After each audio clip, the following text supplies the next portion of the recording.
Alpha's in the way, Davey. Great Scott! I feel the need for speed. Cowabunga, dude! You're a wizard, Harry. Welcome to the When Harry Met Movies podcast. Ladies and gentlemen, welcome to Harry Met Movies podcast. My name is Harry Dad. Hi Harry, how are you? Good. People probably always see me at the beginning of it, where I'm always on my phone, but it's not me being rude, it's me getting the timer ready for the first section of the podcast. I could wait for him, but sometimes it's nice to just get it going while he sets it up.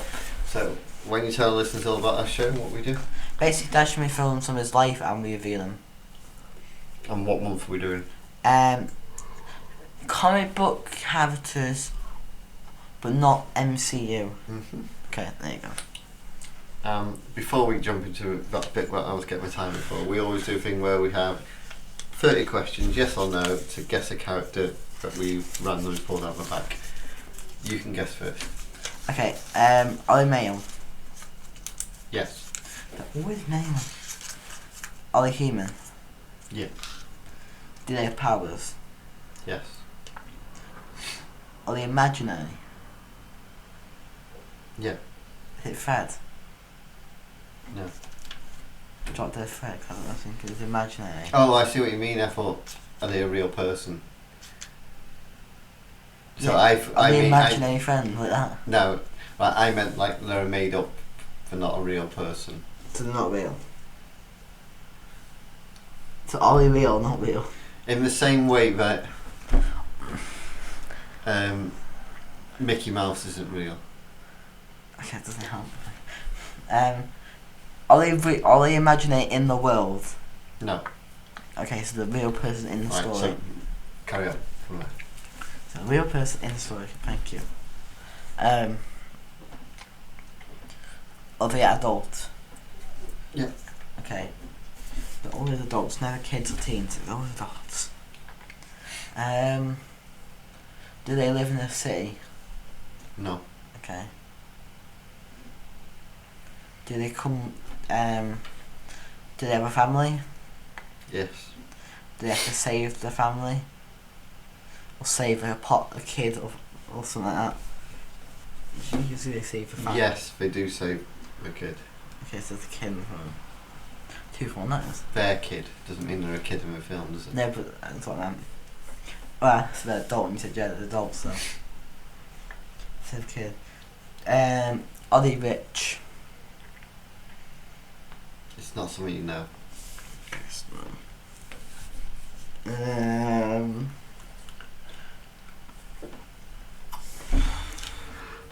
Is it an action film?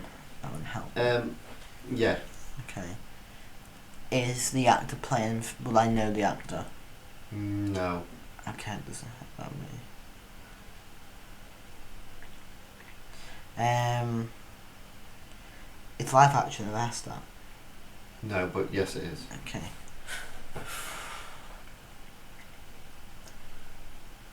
It saves a kid. They live in a city. I didn't say lived in the city, I said no. No, so they don't live in a city. Dude, they're not from Australia because I think I'm cooking out Dundee. Because Is that a question? no, because he hasn't got a kid. I don't think.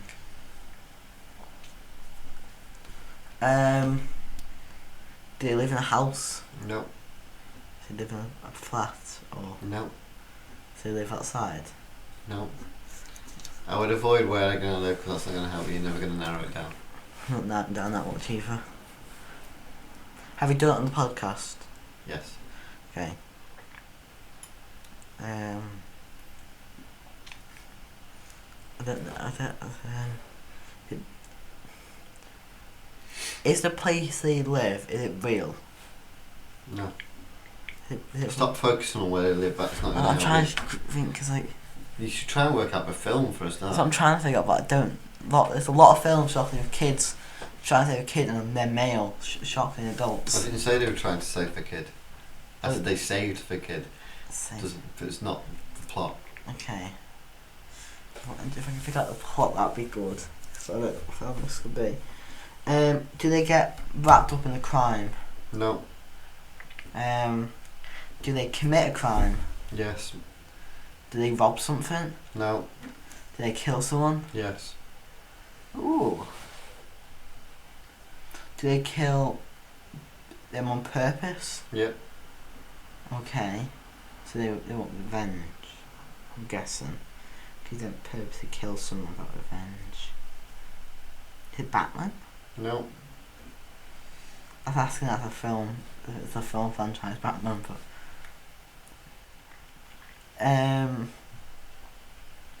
do they kill someone? Jeez. Have we done this film recently? No. Okay, so it's not one of the older films. They kill someone on purpose. Trying to figure out this plot. So they got a male, they're adult. They kill someone on purpose. They save a kid. They got powers. The rest of that. So they have powers. They have powers. Yeah. Okay, so they have powers. They kill someone. I was gonna say Superman, but I don't think he kills anyone. But I think he'll save a kid. Are you asking that question? Are they from Superman? No.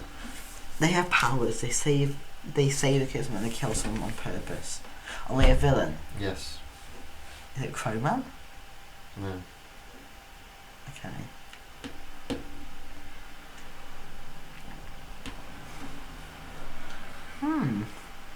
What films have we done where there's villains? Actually,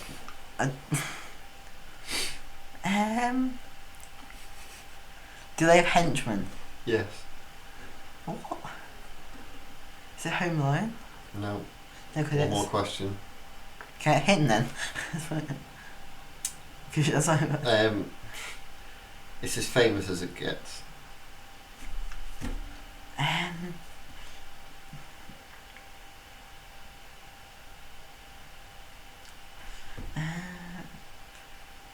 What film could it be? They kill someone on purpose, they have henchmen. This is just like every single DC film. What film have we done with Low Wages? It's not. You literally got to guess a character. Because I don't know characters' names from what film. Do you know this character's name? Do I? Because have I said Joker? No, you haven't said that. No, but I did say is it from the Batman film? Yeah. No, I said no. Yeah, it's not from the Superman film. One more question. I'm trying to think of a good character which fits all these boxes I even remember. I genuinely don't know. Just ask a question then.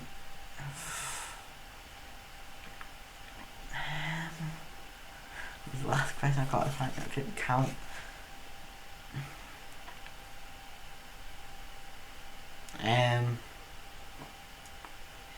Do they sacrifice themselves?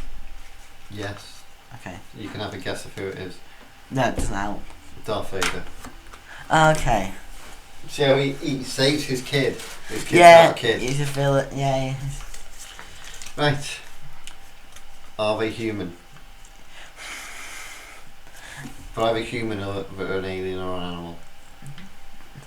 Or a robot or I'm trying to think because there's so many different versions of this film. I'm trying to think which one you would know what the character's from. I'm gonna say the animal from the version that comes to my head straight away off this film. But it might be different for you.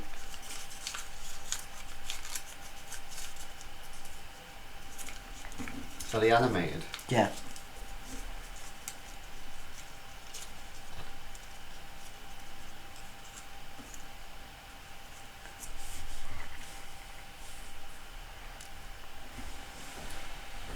Are they a Ninja Turtle? No.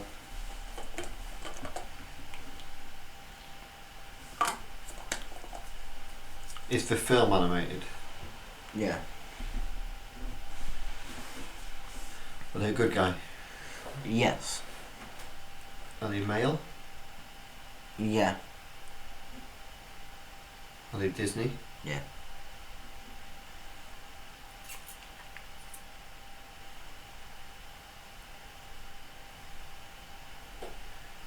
Is it Pixar? No.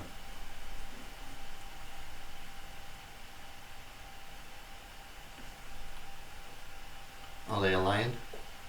No. Disney. An animal.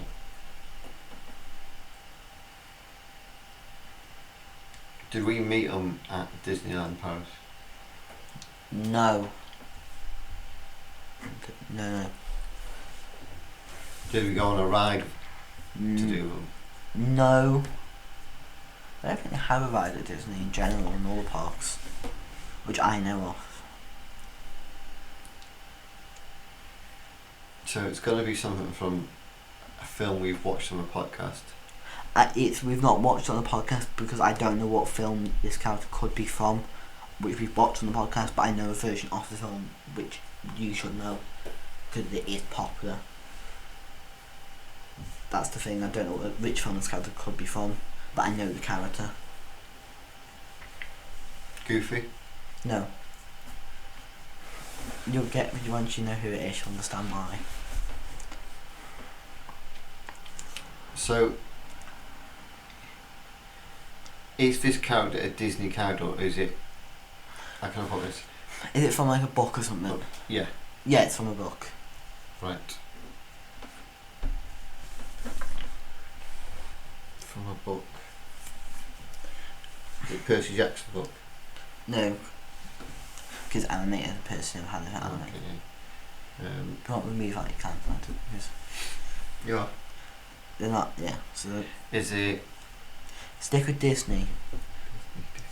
That's what I will tell you.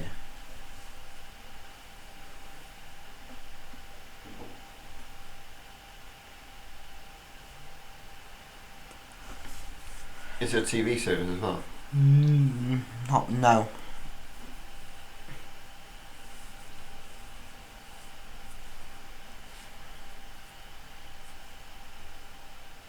Is it Robin Hood? Yeah. I don't know what it's from. Robin Hood, Prince of Thieves? Yeah, I didn't know. I was like, I had a bit blank, so I was just like, I'll do the Disney film because I think you'll get that too. I was trying, because you said it was a book and it was like from something else as well. And you said you know there's a film, but that's not what we covered. I thought, oh, it's got to be so. I just couldn't remember exactly what film it was from.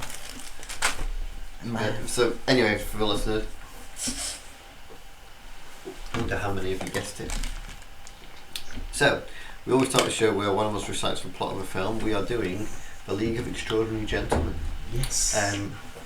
We have a second for every minute of a movie. Heads or tails? Heads. I've not done this for a while. Tails, so it's me. Wow. So I have to recite the plot of the film. I get a second for every minute of the movie. So, League of Extraordinary Gentlemen sees a mix of literature characters, including Alec Quatermain, Dorian Gray, Mina Harker, Tom Sawyer, Dr. Jekyll, Nemo, and Rod Skinner, who is a Invisible Man, not the Invisible Man, joined together to stop an evil person that they don't really know who this evil person is. Calls himself a phantom. Yeah. And they've got together by a guy called M. So naturally you go M, James Bond. He's the guy who started James Bond. They basically discover that the Phantom is gaining weapons to start a war between different peoples, and therefore sell arms to them both. That's the idea behind it. What actually is discovered is that they're actually going to, these teams have been put together specifically so they can take something from each of them, and they're going to use that to create super soldiers. Turns out that Dorian Gray is betraying them, and he's actually on the side of the Phantom, who turns out to be M, and the M stands for Moriarty, which is Sherlock Holmes' Yeah, I was thinking that. arch nemesis. And you basically see track him down and stop him, and that's pretty much the plot of the film, and we have 11 seconds left. So I will give you some film facts. I always have the same problem every time I have a timer. fact, the film came out in 2003. Wow. It's now 50 minutes long. It's a 12A. The budget was 78 million. The box office was 179, which isn't great. Top 5 films for the year were Lord of the Rings: Return of the King, Finding Nemo, Matrix Reloaded, which I think is the second one. I can tell you. Pirates of the Caribbean: Curse of the Black Pearl was the first one of that, and Bruce Almighty. This was 28th for the year. Tom Sawyer is only really in it because he is. They didn't think American audiences would connect to it if there wasn't an American character in it, so that's why he was put in it. He, in real life, he had to struggle to hold the gun that he has to hold.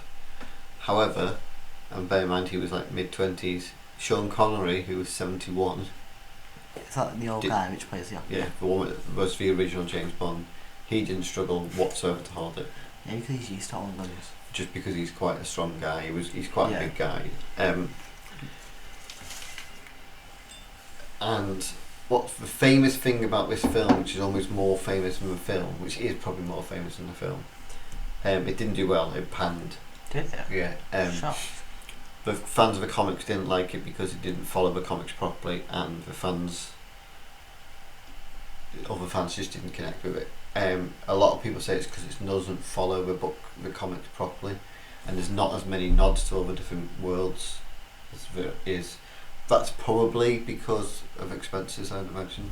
Yeah. However, it has the big thing about it is that the director Norrington and Sean Connery didn't get on at all, and Norrington said that Sean Connery kept retrying to change the film while he was there because of his star power. And what's even more interesting is this is their last films they both ever did. Damn. No, Sean Connery's now passed away, but he still was around, and he's just decided not to do any more films because he hated what happened on his set. And Norrington, even though he's quite a young director, has never directed since. How bad do they argue? Jeez. Interesting, however, is that the guy who played Dorian Gray, Stuart Townsend, was originally cast as Aragorn in Lord of the Rings, and he actually stepped away from the part because he said he was too young to play the character, and that's when Viggo Mortensen stepped in. Sean Connery actually turned down the role of Gandalf, so in another world they could have been in Lord of the Rings, which happened to be #1 film for Return of the King. So they really lost out that year, didn't they? It's that little thing. So there's also this really mad thing where there's an actor called Matt Damon, and he turned down Avatar. But it's not that he turned down the role of Avatar that's bad. He got offered like something like 10% of the profits, and it went on to be the highest grossing movie of all time. So he would have made bank. He'd have made like 200 million off it, plus. So he'd be the highest paid actor ever. But it's just one of those things. So yes, that's the stuff about the film. We always do pot questions, and we have got some new questions chucked into the pot. I would like to say, firstly, did you use ChatGPT or did you use the internet to get these questions? I use the internet mostly just to like try and find references to questions, because I was like went out with ideas because I could not think. So Harry's chucked some new questions, like 10 new questions. I'm sorry if they're bad. And to be honest, they are actually really good. So I'm quite impressed with them. It's just because I've been changing Google's answers. Listen, I had to answer this one, so sometimes you might find we both answer the question. My ones did the film make anyone famous? That's my one. Yeah, no, I wouldn't say it did, but what I would say is it became famous. It made maybe the director famous for not wanting to direct anymore, if that makes sense. Yeah. Who would you like to punch? Tom Sawyer. I don't know why he just annoys me. Tom Sawyer. I'm trying. He's the American kid. Yeah, I'm trying to remember their names. I might not be good with them. Did this win an Oscar? Should it have? No, it didn't. Should it have? I thought it might be just a good one. Yeah, but we're now thinking what films came out at Return of the King, for instance. It's not. Did that win an Oscar? Yeah. Is this film too long? I don't think so. No. No. I don't think so. I think it's probably about the right length. If it came out today, would it be popular? I think so. Because a lot of people like this crossover stuff now. Yeah, I wonder whether if this was done today, it might be done better. Because I think you could get some. I good think stuff they out. would probably go focus a bit more on the source material, and intertwine more characters and stuff. Like there's bits in the film where there's pictures in the background of previous leagues, and there's got like Robin Hood and William Tell and the Musketeers are in one and stuff like that. So you could set up like a whole franchise with these films, couldn't you? Surely I haven't done anything like this again. I think because of how bad this did, that it never quite. I would like to see it again. Most iconic scene? I don't think there's anything iconic from it really. In my head, it's either when Nemo's ship rises, That was such a good ship. or the bit where Dr. Jekyll is. He's talking to Mr. Hyde, and Mr. Hyde's in his head, and he can hear the ringing of the bombs, and he can hear the tone. That kind of popped into my head as quite a memorable thing. You know? Sorry. Sorry. How was the acting? And I've elaborated a bit on your question here, but any bad acting, any really good acting? I think the acting's pretty good, like solid in this film. I think it's not decent amazing. without being amazing. Yeah, it's not amazing, but it's not like. I'm trying to think if there's anything really bad.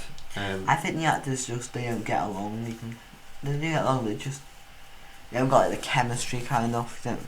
Yeah, so what's quite interesting is with comics, Mina Harker and Nemo are the lead, and Quatermass isn't. Which it's because of his how famous Sean Connery is. He becomes the leader. No. Would you pay to see this? I think it's a fun film. I think there's a lot of problems with it, but it's a fun movie. This is an interesting question, which I will leave till last. How were the special effects? I like this question. We haven't. I think they've not aged too bad actually. I really think I was really impressed by the ship. Which I meant, Mr. Hyde's a little bit. but you don't see much. The bad guy's version of Mr. Hyde isn't very good. Yeah, I will admit like The special effects, there's no such thing as bad special effects. no, it depends how. It's time budget. and money. Yeah. But to me, there's no way Nemo's ship would work. Can we just get out there? That thing's way too thin. A single Well, way. that's the idea. It cuts through the water, so it's quick. Still, and how big it is on the inside. To me, that's a bit dodgy. So we'll ask this one last. So we'll do that one now before we jump into. So keep firing questions at me for the next couple of weeks if you think. I'll try. Yeah, Doesn't have to be every day, but I'll just do it every day because it's kind of interesting. Take a break this weekend. Go with my thoughts. would this be a better as a TV show? I think it would, Yeah. because I think this would be better My question. where you can stretch it out, take your time, and each series doesn't have to be the same characters all the time. So It could be similar to like Scooby Doo or something. yeah, a little bit. No, like so. What I mean is like the first series could be these characters for argument's sake, but then as the series go on, say the second series characters could leave and come back because the team would change because that's as the league would. So you might get other literacy characters come in. Yeah, because I think you could do so much with literacy characters. That's why I'm shocked. Like, I know something similar to this, which I can't remember. It's still going on. I think Warner Brothers they tried to do like a monster like universe. Like No, it didn't carry on. no, but like I think now if you did this nowadays, even as a series or film, I think it's been massive because it's like unheard of. Like you got all these like Robin Hood. You know, you could probably have them in it, and you know, you explain they don't die or this is set really early on and stuff. Yeah, it's now. So obviously they'd have all been. Would they all be around the same time, roughly? You could maybe each Trying to season. work out the time frame of when the books were all set. They probably. I don't know how it works. I don't know if it matters. Maybe like each 'Cause season. I know in the comics, people like Robin Hood might have been in it. Like maybe like it could probably a good animated show. Yeah, probably. Yeah. I think maybe they could do like each season like is a different time or a different group maybe. Is there an animated show of it? I don't No, I know. don't think there is. Probably because this one flopped, didn't it? So talk about film. What did you like? What didn't you like? I really enjoyed the film. I was really invested. So this is the one out of the 4 I thought you'd enjoy the most. I really enjoyed it. It's one of those I think it's a guilty pleasure film, as in it's meant to be horrible, and it's not. It's not great. It's not as good as it could be. That's the problem. Yeah, but I think it was really fun. But it's not as bad as people think it is. No, I love like the beginning scene when he's like in the like little like a rest bar or something. I don't know what it is. And, like they all just like pull out guns out of nowhere. It's just a massive gunfight for no reason. So yeah, when they're trying to recruit quarterback. Yeah. Like when they go down to like they go to I think it's the UK. No, the first thing you see is when the tank. I just love that tank. Oh yeah. Because it's so funny. Because he's charging a villain just to get some like briefings don't to the ship. It's so over the top, but it's just so funny. So how over the top it is. Yeah. But obviously there's stuff they could have done. They could have exaggerated stuff more, made more references to the thing. But like I said, a lot of it would have been down to time and budget. No, it would have been down to the rights of them. So, for instance, it becomes a point. It's very like so.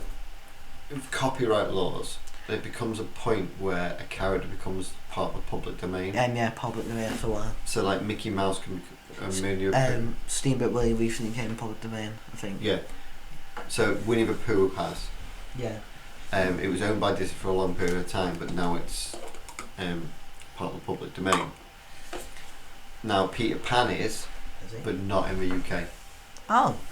Because the rights to the UK are owned by so it's a hospital. It's a children's hospital in London. I can't think what it's called. Never. Because the J.M. Barrie who wrote Peter Pan, he left it to them, so all the money from it goes to them. Clever. Yeah, it's like really Great Ormond Street. That's it. okay, yeah. So people like him are harder to get hold. Peter Pan might be okay in America, but you couldn't have him in the UK. You're saying. Yeah, I know. So there'd be certain characters that are in the public domain and certain ones that aren't. I think it's Robin Hood one. I'd imagine he probably is, yeah, by now. Because I think it's after a period of time.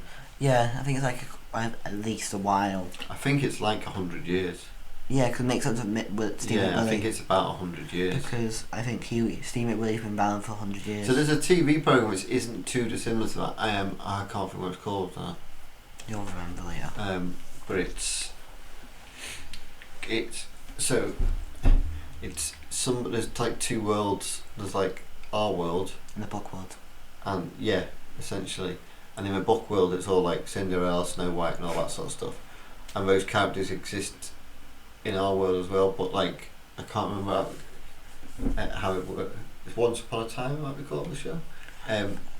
But like you'll meet somebody and you won't know who they are for a bit, and then all of a sudden you'll realise, oh, that's Peter Pan, or that's Hook, or that's Tinkerbell, or that's Red Riding Hood. Like I think if you ask people who have the rights to these characters, these book characters, and that TV show probably ran for 6 or 7 series. Because it's such an interesting thing. And I think this would work doing that. Because I think it's such a good idea because there's loads like you got loads of Marvel and X-Men characters, but book characters you got thousands you can use. And I think that would be the way of doing it. And I think that everything now tries to be a franchise, but this would have made like you said this. You feel almost like it needed another film. They do set up. They do it near the end. They set it up to carry on. That's the point. And because like you could have done a second film where you exploded when he wrapped his hand pops, doesn't he? You could have done like a prequel. You could have done like a show. Yeah, that's what I mean. It's a shame it didn't. Maybe do better. Maybe one day. It'd have been interesting to see where they could have took this. Yeah, because maybe one day they will redo it. So obviously we've been doing comic book months. You see, so this is a really famous comic book. It's still running. It's a popular thing. I might try and read it one day. And like I said, the team is similar to the original team. Tom Sawyer's not in it though. But like I said, it's led by Mina Harker and Nemo more than it's read by. She's like the vampire, isn't she? Yeah, I'm not sure if she's a vampire in the, because in literacy world she isn't. Do you know? No. What is she? Well, I think she gets bit by Dracula, but she doesn't become a vampire. I think she dies. I think I really like her design when she was in bat form. How like a little like get dress she wears. The film like turns to like part. Who's your favourite character? I do like the Invisible Man for one reason, is because it's canonically stated that when he's invisible he's wearing no clothes. Because when they're in the snow, he says that his pirates are freezing. So apparently his agent was a bit against him doing the role because he's not really on screen. But he became one of the most from it. Everyone liked his character. I like him, and I like. He's kind of like I'm trying to think of like a good way to put it. He's kind of like the So I'll put it because of the. He's like a lovable rogue. Yeah. He's a bit of a comic relief, but at the same time, you don't fully trust him. But that's kind of his character. Like when but he's a thief, so why would you fully trust him? Does he die? I can't remember. Does he? No. There's a lot of invisible person which you think. So the other invisible person, that character is the one that goes to get Quartermain at the beginning. Yeah. That's who that is. So he's a bad guy as well, and that's who that is. I do like Quartermain's character. I think I really like how you kind of got two people which you saw, which are him and Nemo, is it? Yeah. They you saw you got two gunners and you got like the two magic people. We got the three magic people technically. It's a good concept, and I'm not saying it's done badly, but it's a fun watch. I always say this is a Sunday afternoon film. This is a film you put on. I seen you put it on enjoy before. it and just leave it. Like it's up there with like films like Transformers and things like that. To me, it's sort of. Yeah, perfect. I can see myself like looking up and seeing sort of reading the comics. But this film, just Jen was really interested for me. Do you want to rate it? Or anything else you want to say about it? I've just think watch it, give it a go, because the ending's amazing. So why don't you tell our listeners how we do our ratings? 5 is it's the best film in its genre. 4 is it excellent? 3 is it's on TV watch. 2 is okay. No, 3 is 3 is a recommendation. 2 is maybe it was on TV. Yeah, maybe it was on TV, and 1 is a void. I'm giving this a 4.5. So I'm not being rude. 4.5. That's very high. I really enjoyed it. But I thought you would. I'm not being rude. I'm just looking up my. I always use my. Yeah, he's never been rude. He's just looking ready. Letterboxd review. And so here you go. I always write it just after I watch the film. So, movie that was panned by critics, and whilst I don't think it's incredible by any means, it's not deserved of its criticism. The cast of characters fab and would have made a fantastic and fun franchise, but sadly this was not the case. 3 stars. Wow. And I could have at a stretch probably gone to 3.5, but I thought I was probably about right. I would say watch it. It's not as bad as you think. So that's so 3. It's only hard to me because this really intrigues me. 3.75, which probably is a fair score. But interestingly enough, you've got The Crow, Judge Dredd, Popeye, and League of Extraordinary Gentlemen. Yeah. This is the highest rated. Then it was Judge Dredd. Then it's The Crow, and it's Popeye. The Crow is probably considered a better film by most people. I just think this is. I don't think it's as fun. This is one of my things with comic book films. You're either got to be really, really good at making it serious, like the Batman trilogy, or you've got to have fun with a comic book movie. And sometimes they never quite get that tone shifted right. Like this film just really piqued my interest. Like, I want to see what and stuff. So we always do a bit of a quiz. So to finish off. We're doing Disney. I've got Beauty and the Beast, and Harry's got Lion King questions. Go. True or false? Chip is a teapot. No, it's a cup. Yeah. How are Mufasa and Scar related? Are they brothers? Mm-hmm. Yeah. Yes, and the audience knows because. Yes. Our audience. Well, you never answered the question. You asked me. Are they brothers, Dad? You need to answer the question. I said, are they? They are brothers. Yes, they are. Sorry. What object does Beast give to Belle to remember him by? A mirror. Yeah. This might be the worst one you could have picked, by the way. I was gonna pick. What is the name of the land the lions rule? Is it Pride Rock? Isn't it? Pride Rock, is it? The lions rule the Pride lands. I'll give you that. Yes. Sympathy point. What does Belle discover under a glass case in the west wing of the castle? A rose. Enchanted rose. I'll give you that anyway. Simba practices his roar on what kind of animal whilst waiting for Mufasa in the gorge? Is it not a giraffe or something? What is it? Chameleon. Oh yeah. Oh no, I'm thinking of the song. Ugh. What does Gaston rest his dirty boots on with... So it's a very long one. Whilst suggesting he and Belle would make a happy couple. It's a table with books on. Or like a stool with a books on. He rests on books, I'll give you half a point. I'll give you a point. How do Timon and Pumbaa distract hyenas on Pride Rock? Don't they like sing? No, isn't they like don't like Timon, I can't remember the full scene. Doesn't Timon, is it Timon? Like show off Pumbaa as like a meal or something. Yeah, they sing and dance and do it, yeah. Oh, you're waking, ooh, ooh, ooh. Yeah. For some bacon, ooh, ooh, ooh. Well, Maurice. When Maurice first enters Beatrice's castle, who welcomes him? Lumiere. Yeah. So you got all 5. Who is Sarabi? Isn't it his mum? Yes. Okay, I was about to say I knew that. It's shocking. She got 4. I think I did well. You did quite well. Both couldn't have been. I would have got both right. That's the thing there. I was tempted to give you hard. I should have gave you the Good Dinosaur again. Yeah, that's not a film I've watched an awful lot. Same. I quite like it though. I don't mind though. I think, yeah. Beauty and the Beast is probably one of the films I've watched the most. Is it because of Mum? Because of you. You used to watch it always as a kid. Did I? You used to call it Teacup. I used to call it Tangled. No, you call it Teapot. That's what you used to call it. You call it Tangled Hair. Yeah. So that's our show in a nutshell. Tangled's underrated. Hope you enjoy it. Yes, it is. Better than Frozen. Hot take. Hope you enjoy our show. Give us a like and a listen and subscribe. We do this for ourselves. It's fun, but if we can get viewers up, so great. Bye, Scott. Thanks a lot. Bye. For the record, this is actually going out just before our anniversary. When is that anniversary? Next month. Oh. We're Well, really far August. ahead. This will be for going out before August. So thanks a lot. Bye, Scott. Bye. We said bye twice.